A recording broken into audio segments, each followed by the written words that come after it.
Hi, எல்லாருக்கும் வணக்கங்க. Welcome to Edumatics plus. இல்லம் தேடி கல்வியில் ஒர்க் பண்ண தன்னார்வலர்களாக இருந்தாலும் சரி, இல்லத்தரசிகளாக இருந்தாலும் சரி, உங்களுக்கான அதாவது தையல் தெரிந்த பெண்களாக இருந்தீங்க அப்படின்னா உங்களுக்கான ஒரு அரிய வாய்ப்பு தான் இது. அரசு வழங்கக்கூடிய இலவச தையல் மிஷின். இந்த திட்டத்துக்கு எப்படி நம்ம விண்ணப்பிக்கணும், வருமான வரம்பு என்ன, என்னென்ன சான்றிதழ்கள் வேணும், இதோடைய தேவைகள் என்னென்ன, எங்கே விண்ணப்பம் கொடுக்கணும் அப்படிங்கிறத பற்றியெல்லாம் நம்ம இப்போது டீட்டெயிலாக பார்க்க போகிறோம்.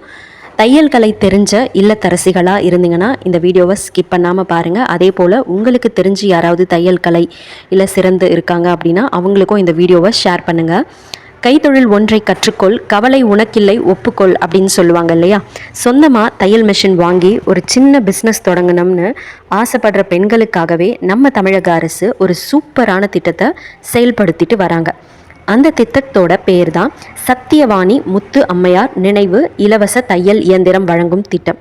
இந்த திட்டத்தில் நீங்கள் எப்படி ஒரு பைசா கூட செலவில்லாமல் மிஷின் வாங்கலாம், அதுக்கு என்னென்ன தகுதிகள் வேணும் அப்படிங்கிற முழு விவரத்தையும் இந்த வீடியோவில் நம்ம தெளிவாக பார்க்க போகிறோம். ஃபஸ்ட்டு விஷயம், முதல்ல இந்த திட்டத்தில் சேர்றதுக்கு என்னென்ன தகுதிகள் இருக்கணும் அப்படிங்கிறத நான் சொல்கிறேன். நீங்கள் இந்த திட்டத்துக்கு விண்ணப்பிக்கிறீங்க அப்படின்னா ஃபஸ்ட்டு உங்களுடைய வயசு, உங்கள் ஏஜ் 20 வயசுலேருந்து 40 வயசுக்குள்ளே இருக்கணும். 40 வயசு கம்ப்ளீட் ஆகி இருக்கக்கூடாது. உங்கள் குடும்பத்தோட ஆண்டு வருமானம், ஆனுவல் இன்கம் சொல்லுவோம் இல்லைங்களா, உங்கள் குடும்பத்தோடைய ஆண்டு வருமானம் 72,000க்கு மிகாமல் இருக்கணும். இப்போ இருக்கிற அரசாணைப்படி இதை மாறுறதுக்கும் சான்ஸ் இருக்குது. உங்கள் ஊரில் இருக்க சமூக நல அலுவலகத்தில் ஒரு முறை செக் பண்ணிக்கிறது நல்லது. ஆனால் 72,000 தான் பேஸாக வச்சுருக்காங்க நிறைய ஸ்கீம்ஸ்க்கு. ரொம்ப முக்கியமாக உங்களுக்கு தையல் கலை தெரியும் அப்படிங்கிறதுக்கான தையல் பயிற்சி சான்றிதழ் ஒன்று தேவை. டெய்லரிங் கோர்ஸில் சர்டிஃபிகேட் கொடுத்துருப்பாங்க, கட்டாயம் அது இருக்கணும். குறைஞ்சது ஒரு 6 மாத கோர்ஸாவது நீங்கள் முடிச்சிருக்கிறபடி பார்த்துக்கணும். யாருக்கெல்லாம் முன்னுரிமை கொடுப்பாங்க அப்படின்னா, சில பெண்களுக்கு அரசே இந்த திட்டத்தில் முன்னுரிமை கொடுக்குறாங்க. ஃபஸ்ட்டு கணவனால் கைவிடப்பட்ட பெண்கள், 2வது ஆதரவற்ற விதவைகள், 3வது மாற்றுத்திறனாளி பெண்கள், 4வது பொருளாதாரத்தில் பின்தங்கிய ஏழை பெண்கள். நீங்கள் இந்த தகுதிகளில் இருந்தீங்கன்னா உங்களுக்கு மிஷின் கிடைக்கிறது ரொம்பவே ஈஸி. அவ்வளோ கஷ்டப்பட வேண்டிய அவசியம்லாம் இல்லை. விண்ணப்பிக்கிறதுக்கு முன்னாடி என்னென்ன டாக்குமெண்ட்ஸ் எல்லாம் வேணும் அப்படிங்கிறத நான் சொல்கிறேன். இதெல்லாம் நீங்கள் ரெடி பண்ணி வச்சுக்கணும். ஆதார் கார்டு, உங்களுடைய இன்கம் சர்டிஃபிகேட் அதாவது வருமான சான்றிதழ், கம்யூனிட்டி சர்டிஃபிகேட் ஜாதி சான்றிதழ், தையல் பயிற்சிக்கான சான்றிதழ், இது ரொம்ப முக்கியம், டெய்லரிங் சர்டிஃபிகேட், அப்புறம் உங்கள் ரேஷன் கார்டு, பாஸ்போர்ட் சைஸ் உள்ள ஃபோட்டோ.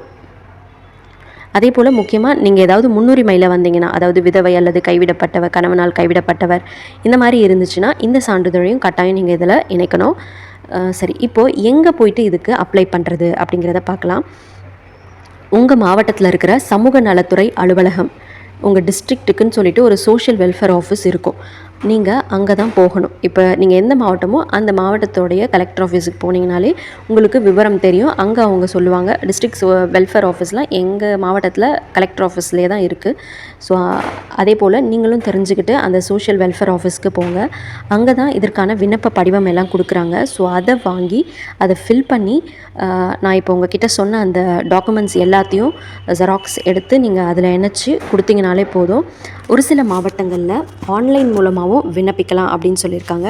அப்படி ஆன்லைன் மூலமாக விண்ணப்பிக்கலாம்னா நீங்கள் இ சேவை மையம் போயிட்டு இதை விண்ணப்பிக்க சொல்லலாம். ஸோ வீட்டில் இருக்கிற நேரத்தை வருமானமாக மாற்றுறதுக்கு இது ஒரு பொன்னான வாய்ப்பு. இந்த மாதிரி வாய்ப்பு கிடைக்குது அப்படிங்கிறதே இப்போ தான் ஒரு சில பேருக்கு தெரிஞ்சிருக்கும். சில பேருக்கு தெரிஞ்சிருக்கும், ஆனால் என்னென்ன பண்ணணும், எப்படி பண்ணணும் அப்படிங்கிறதெல்லாம் தெரிஞ்சிருக்காது. ஸோ உங்களுக்கு இதுக்கான தகுதிகள் எல்லாம் இருக்குன்னா இதை தவற விடாதீங்க.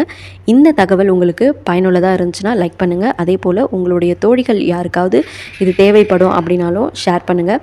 நாளைக்கு இன்னொரு பயனுள்ள தகவலோடு உங்களை சந்திக்கிறேன். தேங்க்யூ.